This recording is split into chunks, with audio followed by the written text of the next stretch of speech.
Hello everyone, कैसे सब लोग। तो आज हम डिस्कस करने वाले हैं इकोलॉजी और एवोल्यूशन से रिलेटेड टॉप 31 रूल्स।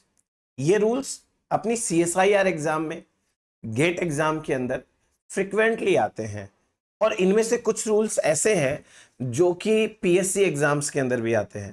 तो आज हम सारे के सारे रूल्स जो है वन बाय वन करके डिस्कस करने वाले हैं। चलिए बने रहिए। सबसे पहले हम डिस्कस करेंगे सबसे फेमस रूल जो एग्जाम्स में सबसे ज्यादा टाइप से पूछा जाता है। तो इसके अंदर जो पहला रूल है ऑब्वियसली वो है बर्गमैन रूल।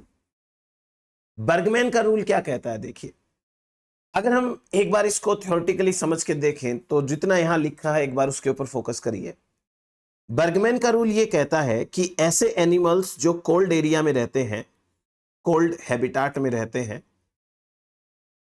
उन एनिमल्स की बॉडी की साइज थोड़ी बड़ी होती है as compared to those animals living in warmer area, warm habitat. So those organisms who are living in warm area are relatively smaller in size as compared to their relatives living in colder area. ऐसा क्यों है? तो इसके पीछे आपको एक थोड़ा सा मैथ समझना पड़ेगा, थोड़ा लॉजिक समझना पड़ेगा। चलिए मैं कोशिश करता हूं आपको एक्सप्लेन करने की। देखिए, ये हमारा प्लेनेट है। लेट्स सपोज कि ये प्लेनेट है हमारा। हमारे प्लेनेट पर ये नॉर्थ पोल है, ये साउथ पोल है। हमारे प्लेनेट को एक इमेजिनरी लाइन है, वो दो बराबर पार्ट्स में डिवाइड करती है, जिसे हम कहते हैं 0 डिग्री लैटिट्यूड।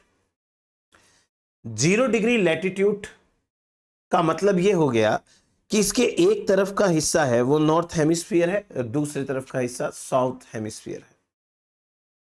0 डिग्री लैटिट्यूड के बाद 23.5 पे एक और इमेजिनरी लाइन है, 23.5। इसे कहते हैं tropic of cancer. Tropic of cancer. And similarly southern hemisphere में भी हमने 23.5 को ले रखा है, जिसे हम कहते हैं tropic of Capricorn. Tropic of Capricorn. और ये इक्वेटोरियल लाइन है 0 डिग्री के ऊपर। देन नॉर्दर्न हेमिस्फीयर के अंदर हम 66.5 की बात करते हैं। इसे कहते हैं आर्कटिक सर्कल। Arctic circle. और इसके अपोजिट में जो 66.5 पे बनेगा उसे हम कहेंगे एंटार्क्टिक सर्कल।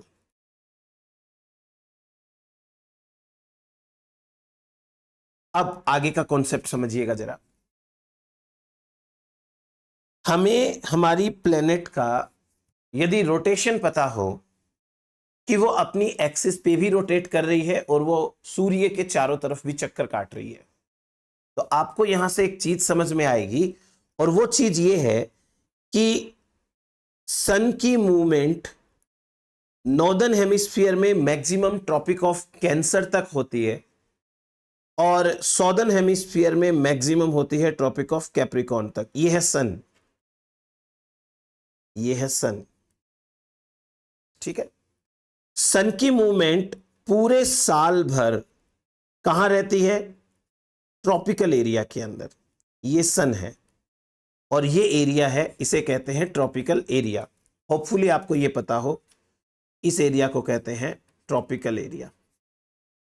यानी कि 23.5 से लेके 23.5 तक, ट्रॉपिक ऑफ कैंसर से लेके ट्रॉपिक ऑफ कैप्रिकॉर्न तक, इस एरिया को हम क्या कहते हैं? Tropical area. नॉर्दर्न हेमिस्फीयर में 23.5 से ऊपर का जो एरिया है इसे कहते हैं टेम्परेट एरिया। नॉर्दर्न टेम्परेट कह दीजिए, नॉर्थ साइड में है, और इसे कह दीजिए सॉदर्न टेम्परेट।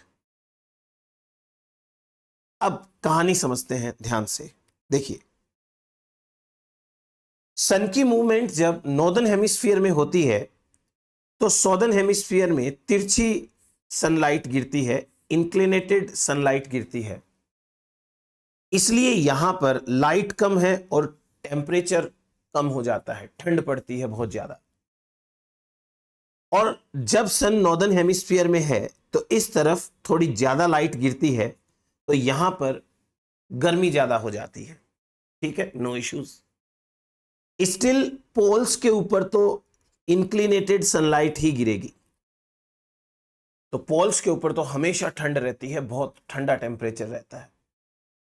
अब यदि हम ये माने कि सन जो है वो सौदर्न हेमिस्फीयर में आ गया है, ट्रॉपिक ऑफ कैप्रिकॉर्न पर है, इसे हिंदी में मकर रेखा कहते हैं, तो जब मकर संक्रांति आती है 14 जनवरी को, तो सूर्य है वो मकर रेखा पे रहता है, मकर रेखा पे रहता है, और इंडिया यहां कहीं पर प्रेजेंट है और हम यहां पर हैं राजस्थान के अंदर, तो हमारे यहां बहुत ज्यादा सर्दियां पड़ती हैं।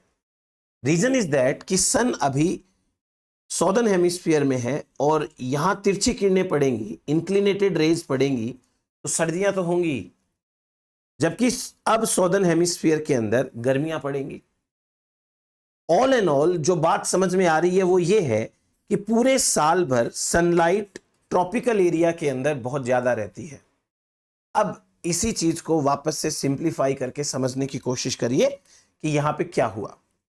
ये हमारा प्लेनेट है और हमारे प्लेनेट के ऊपर जो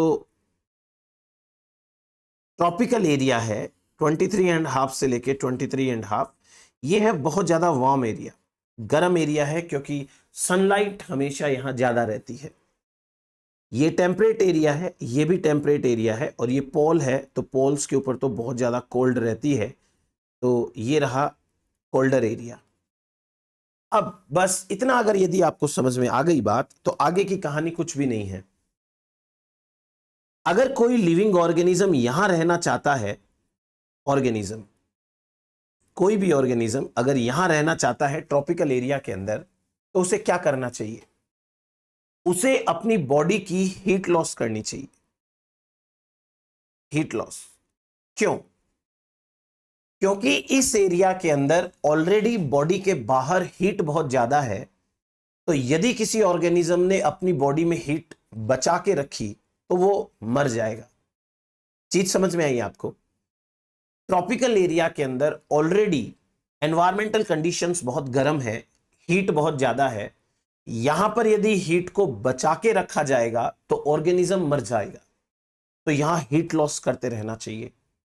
दूसरी बात, यदि कोई ऑर्गेनिज्म कोल्डर एरिया के अंदर रहना चाहता है, तो आपको पता होना चाहिए कि कोल्डर एरिया के अंदर जिंदा रहने की स्ट्रेटेजी क्या होगी। ऑलरेडी बॉडी के बाहर इतना कम टेम्परेचर है कि यदि बॉडी के अंदर टेम्परेचर नहीं रहा तो हम मर जाएंगे, ऑर्गेनिज्म मर जाएगा। इसलिए यहां हीट कंजर्व करनी चाहिए, हीट कंजर्व। अब आपको इतना समझ में आया कि हीट लॉस कहां करनी है और हीट कंजर्व कहां करनी है, और ऐसा करना भी है तो क्यों करना है। रीजन बड़ा सिंपल है, यदि गर्म एरिया में रहना है तो बॉडी के अंदर गर्माहट नहीं होनी चाहिए, और यदि ठंडे एरिया में रहना है तो बॉडी के अंदर जो है वो हीट होनी चाहिए। अब क्या ऐसा हो सकता है कि एक ऑर्गेनिज्म अपनी बॉडी की हीट को अपनी मर्जी से बचा ले? क्या वो अपनी बॉडी के अंदर की हीट को कंट्रोल कर सकता है? बिल्कुल नहीं। एक ऑर्गेनिज्म की बॉडी की हीट बचेगी या नहीं बचेगी, लॉस होगी या कंजर्व होगी, वो उस ऑर्गेनिज्म के सरफेस एरिया पे डिपेंड करता है, सरफेस एरिया। अब यदि आप सरफेस एरिया समझ सकते हैं तो समझिए किसी लिविंग ऑर्गेनिज्म की बॉडी के बाहर का एरिया, यानी कि यदि मैं सिंपली कहूं टोटल स्किन, टोटल स्किन जो कि एनवायरनमेंट के एकदम कांटेक्ट में है, उसे हम कहते हैं सरफेस एरिया। और जो कुछ इनसाइड भरा हुआ है उसे कहते हैं वॉल्यूम, इसे कहेंगे volume, inside the body, inside the body. तो ये हुआ हमारे पास में एक छोटा और concept. Heat loss and heat gain is the function of surface area. Heat gain होगी तो भी यहीं से होगी, हीट लॉस होगी तो भी यहीं से होगी। हीट गेन और loss is the function of surface area. यानी स्किन से हीट लॉस होगी, स्किन से हीट बचेगी। अब इसका रिलेशन क्या है वॉल्यूम के साथ वो समझिए। यदि ऑर्गेनिज्म की बॉडी साइज छोटी होगी, स्मॉल ऑर्गेनिजम्स,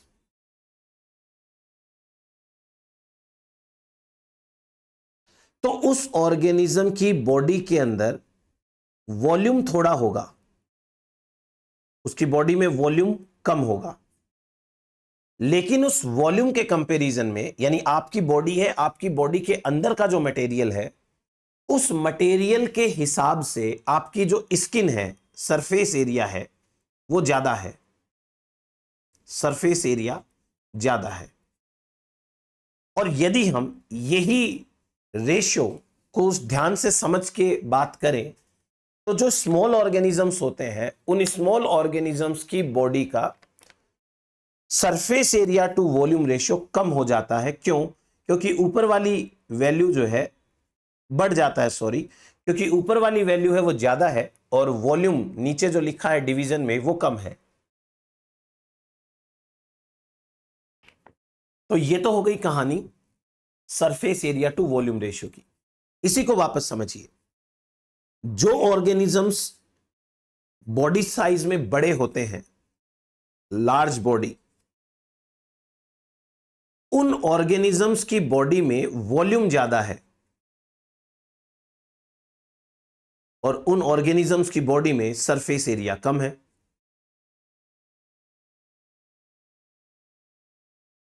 और यदि वॉल्यूम ज्यादा है, सरफेस एरिया कम है, तो यह रेशियो कम हो जाएगा। अल्टीमेटली वॉल्यूम हीट जनरेट करेगी और जो सरफेस एरिया है वो या तो लॉस करेगा या कंजर्व कराएगा। तो जब वॉल्यूम ज्यादा होगी तो ज्यादा हीट जनरेट होगी, लेकिन सरफेस एरिया छोटा होगा तो हीट बच जाएगी। ऐसे ऑर्गेनिज्म ठंडे एरिया में रह सकते हैं।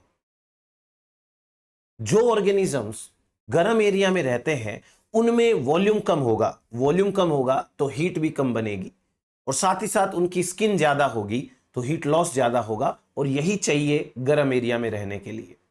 यानी कि ऑर्गेनिज्म की बॉडी साइज से बहुत फर्क पड़ता है। अब बहुत सारे बच्चों को इस चीज के अंदर कंफ्यूजन रहता है। मैं कोशिश करता हूं यहां आपको और इजी वे में एक्सप्लेन करने की। एक बहुत सिंपल सा बेसिक सा एग्जांपल लीजिए। एक बोतल है पानी की जो आपके फ्रिज में पड़ी हुई है, और ये जो फ्रिज वाली पानी की बोतल है, ये मान लीजिए कि 1 लीटर की बोतल है। 1 लीटर, ठीक है।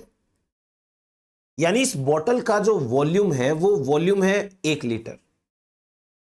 और इस वॉल्यूम के लिए इसकी जो पूरी की पूरी प्लास्टिक है बाहर से, वो प्लास्टिक है इसका सरफेस एरिया। ये है सरफेस एरिया। और जो 1 लीटर है वो है वॉल्यूम। अब आप मेरी बात को ध्यान से समझिए। यदि मैं एक बड़ा वाला केन लेता हूं जो 20 लीटर का मार्केट में आता है, इस तरीके का कुछ ब्लू कलर का आता है ना, वो 20 लीटर वाला, ऐसा सा कुछ आता है वो। तो आप सोचो जरा कि यहां पर वॉल्यूम तो बढ़कर के 20 लीटर हो गई, वॉल्यूम तो बढ़ गई 20 गुना। क्या आपको लगता है कि यहां पर ये जो प्लास्टिक है, ये प्लास्टिक भी 1 लीटर वाली बोतल का 20 गुना प्लास्टिक है? बिल्कुल नहीं। सरफेस एरिया, आई बात समझ में? यदि आपने 20 लीटर वाला पानी का कैन लिया तो आपने वॉल्यूम को तो 20 गुना बढ़ा दिया, पर क्या उस 20 लीटर के कैन से आप 20 छोटे 1 लीटर के पानी के बोतल बना सकते हो? कभी नहीं। यानी उसमें प्लास्टिक 20 गुना नहीं है, उसमें वॉल्यूम 20 गुना है। इससे आप हमेशा यह अर्थ निकालें कि जब जब वॉल्यूम इंक्रीज होता है तो सरफेस एरिया डिक्रीज होता है। यानी वॉल्यूम बढ़ाने से स्किन बढ़ाने की बहुत ज्यादा जरूरत नहीं है। हां, डेफिनेटली पहले के कंपैरिजन में थोड़ा ज्यादा प्लास्टिक है इस बोतल में, लेकिन इस बोतल के अंदर 20 गुना प्लास्टिक नहीं है। आप इस बड़ी बोतल से 20 छोटी बोतल नहीं बना सकते, लेकिन आप बड़ी बोतल में 20 गुना पानी रख सकते हो। यह कॉन्सेप्ट है surface area to volume ratio का। तो जैसे जैसे वॉल्यूम बढ़ेगी सरफेस एरिया कम होता चला जाएगा, ये रेशियो कम होता चला जाएगा। बस इसी को तो कहते हैं surface area to volume ratio.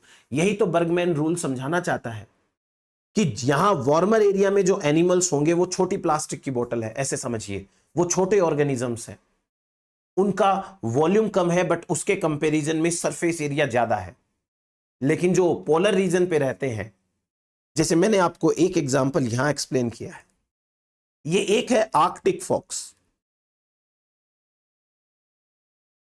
और एक है ये इंडियन फॉक्स। आप खुद देखें कि इंडिया जो ट्रॉपिकल रीजन में रहता है थोड़ा बहुत, और आर्कटिक फॉक्स जो आर्कटिक एरिया है पोल की तरफ, दोनों में कितना ज्यादा डिफरेंस है। इसलिए यहां क्या लिखा है, body size is larger in cold climate and in small in warm climate. Large body size have a smaller surface area to volume ratio. Body size large होगी तो इसका वॉल्यूम जो है वो ज्यादा होगा अंदर का, और इसकी बाहर की ये जो स्किन है ना, पूरी की पूरी ये स्किन,